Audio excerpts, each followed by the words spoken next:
The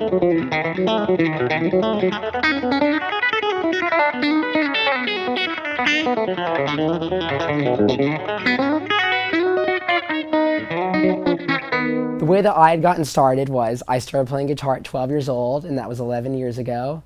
I was part of the Guitar Hero generation of people. I just loved the game, and I kicked ass at the game. I beat Fire Through the Flames on like the first night I got it. And I was so proud of myself. And then I started listening to Guns N' Roses, and I started listening to rock and roll music, and my dad would always listen to that because he's from Jersey, and that's just what you listen to when you're from Jersey, growing up in the 80s and 90s.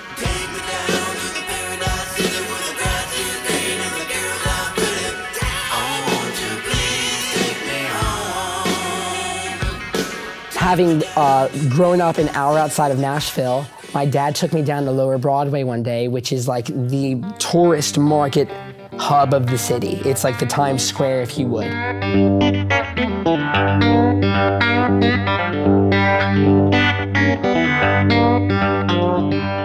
It's the Haight-Ashbury, Nashville, except way less progressive.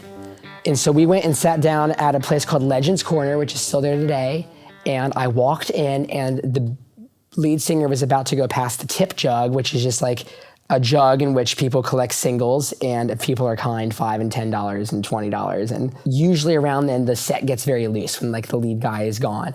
And the bass player on the microphone said to me, "You look like you play guitar." And I was 14. And I said, "Hell yeah, I do." And we went and I sat in and we played, I think that Bob Seger song. And I never played it before. And I also never played an instrument on stage before. And I remember feeling the amp coming from behind me, the noise like hitting your legs, you know, like when the amp's on the ground and it's loud because you're in a bar. Yes, the real thing. It's like the real guitar player experience. I was instantly sold. And I never quite had the realization in a very simple and just like huge way of it just being, okay, this is okay, you know, that's it. That's why, and here's how you move forward, and here's what you're gonna do. And I just knew. I went and started busking out on the streets every weekend for like 8 hours a day. On the Strip? Yeah, with a guitar case. And I had a note my mom made for me that said, "Saving up for a Telecaster." And eventually got the Telecaster off Craigslist. And met the guy in a Piggly Wiggly parking lot. Pre-Reverb days. Got the guitar, discovered the Don Kelly band, and J.D. Samo was playing in the band at the time. And I'd never seen a guitar player who was that good up close before. I'd only seen huge concerts. I'd seen like Motley Crue, Justin Timberlake, Nashville, and Carrie Underwood opened for the Nashville Predators. So my musical experience was like not the best for my taste until I saw JD play. And this was like just like some young guy making his living, paying his bills by just like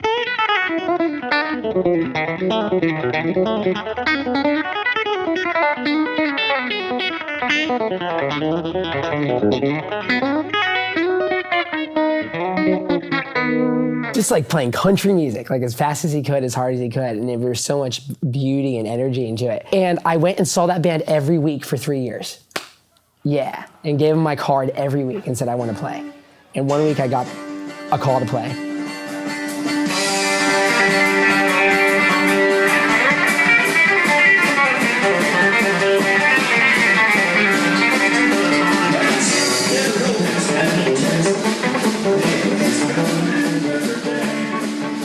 And I knew all 100 songs because it was a 4-hour show with no breaks. And I did that gig close to 500 times after JD left and started his own band. And that was 4 hours a night. So I've had thousands of hours of playing on stage with this guitar. I've gotten several Telecasters since then. Fender gave me this one. This is a Fender custom shop that I designed with them. And I have played the hell out of it. It was brand new when I got it. And I've just... So they didn't relic it, that's just... Yeah.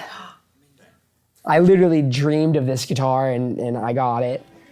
And I love it. It's my voice.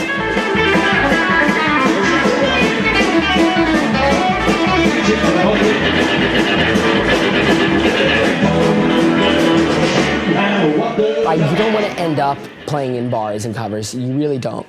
There's a low ceiling for that and you're going to hit your head a bunch. And I don't know if you're going to stop being frustrated with it.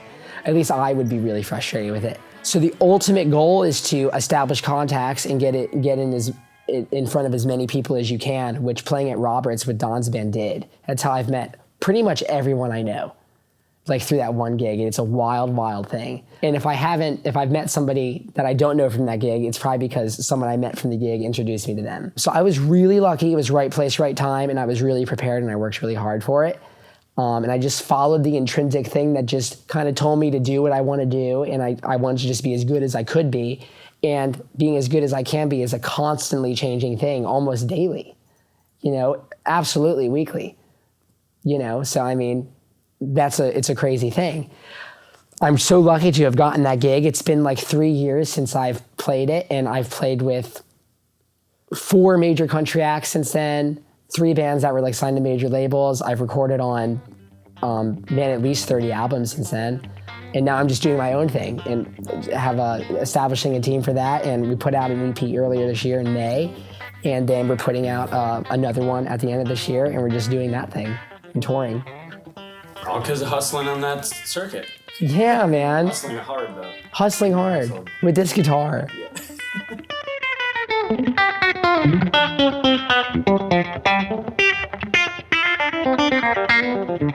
Yeah.